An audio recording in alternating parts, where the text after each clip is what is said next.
You spend your days protecting everyone else's well-being, mediating tension, absorbing emotion, and keeping culture intact. But who protects you? Today, we'll talk about HR fatigue, imposter syndrome, and the quiet courage it takes to keep caring, even when the system seems to have stopped caring for you.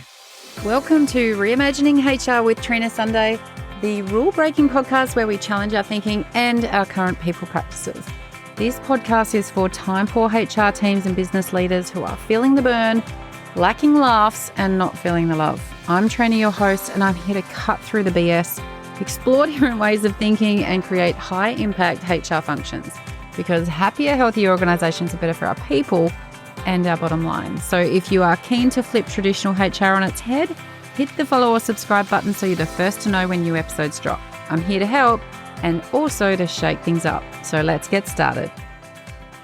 Are you like so many HR professionals I've been speaking to who have fallen into quiet exhaustion as a result of being the heartbeat of their organisation? Somewhere along the way, HR became the organisational shock absorber.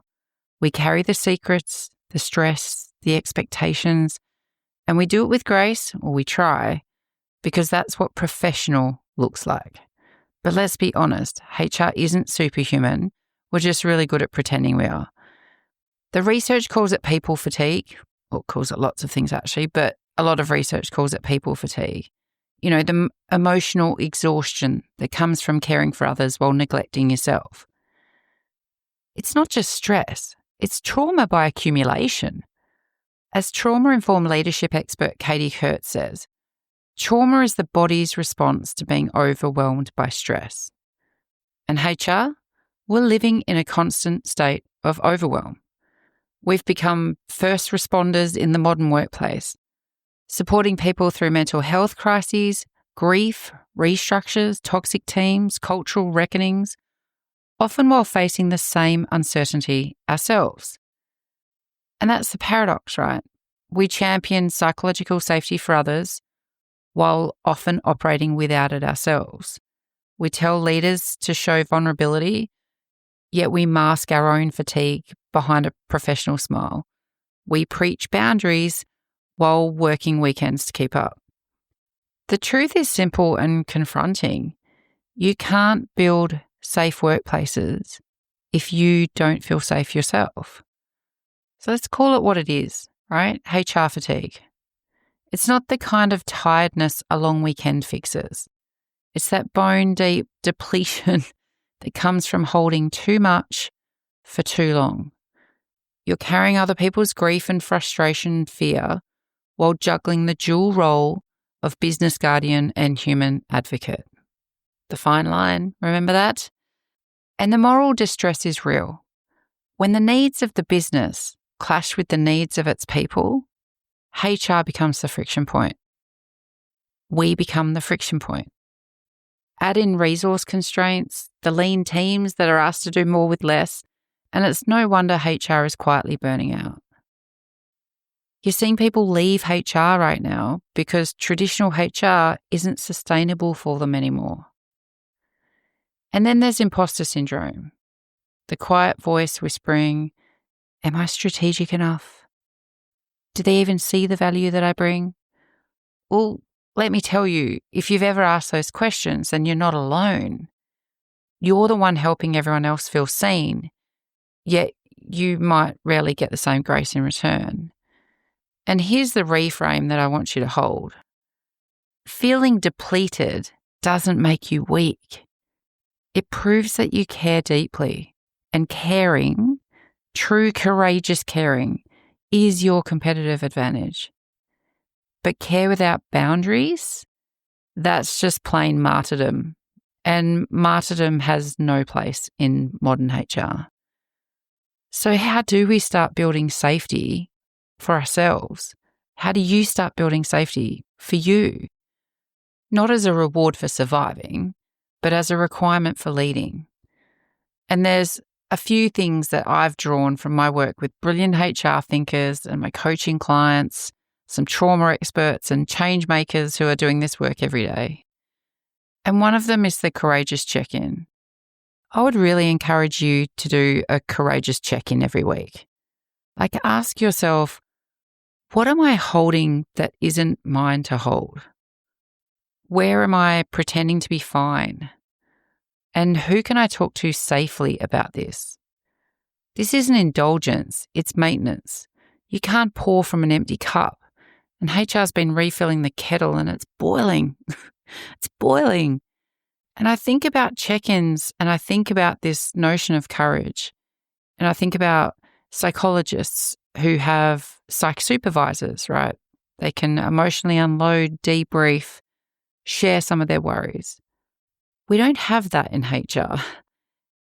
You also need to look at having boundaries with bravery.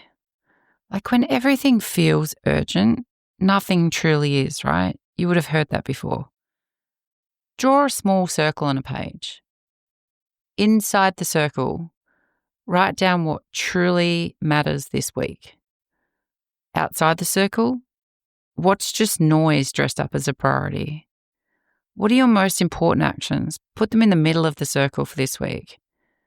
But still go through the notions of writing down all that stuff and all that noise that's swirling around. Get it on the page, get it out. But boundaries aren't walls, right? Boundaries are fences with gates. And at the end of the day, you decide what and who gets through.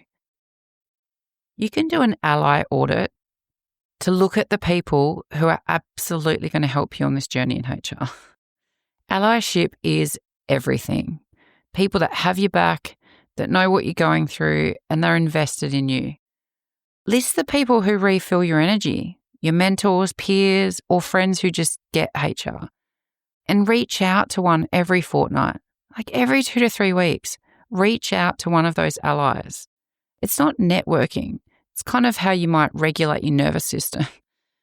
When 2 HR professionals share honestly, something shifts.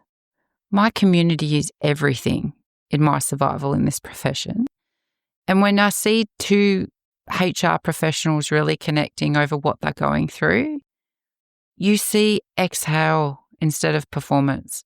You see what courage can regenerate when you've shared that burden with someone else who gets what it is that you're going through. And they can help you navigate next steps or just listen. But you can also look at structural safety, not just self-care. Like creating a culture of transparency and empathy and empowerment and all that good stuff. It has to be a constant in an organisation. It can't just be pulled out in times of stress. And we need to do that for ourselves. We need structural safety. That means advocating for systemic change.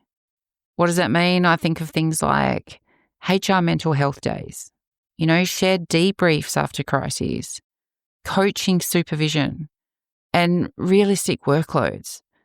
Because sustainability isn't a personal virtue, right? It's an organisational design choice. And we need to reclaim some humanity in HR because the shift we need now is seismic, what feels seismic. And we're not here to serve the system. We're here to shape it. And shaping requires heart. It requires imperfection. I've got my hand up. I've got plenty of that. It requires leaders brave enough to say, I don't have all the answers, but I'm willing to listen. If HR is to lead the human first revolution, we need to start by healing our own. When HR feels safe, workplaces become more safe. When HR feels seen, others feel more seen and valued. And when HR leads with self-compassion, we model the courage that the whole organisation needs to do the same. This is the real work, not harder, but braver. It's not just policies, it's pulse. So this week, do one thing that makes you feel safe in our HR profession. Maybe it's saying no, maybe it's asking for help, maybe it's just taking a breath before you break. Those that know me or follow me would know that I care deeply about the HR profession. Well, not the profession, the entity, but the humans within it who are doing awesome work and showing up every blessed day, caring for others. So if this episode resonated with you, I see you. I see you, I hear you, I feel you. But please also share it with another HR professional that might need a reminder that they're not alone. You are not just the caretaker of culture. You are a part of it, and you deserve to be held by it too. Thanks for tuning in and leaning in to this week's episode as we look to reimagine how we show up for our people, organisations and community. Reach out to us via our website at reimaginehr.com.au with your HR horror stories or suggestions of people you'd love to hear from or topics you want to explore. It's all about people, purpose and impact, and we are here for all of it. Until next time, take care, team.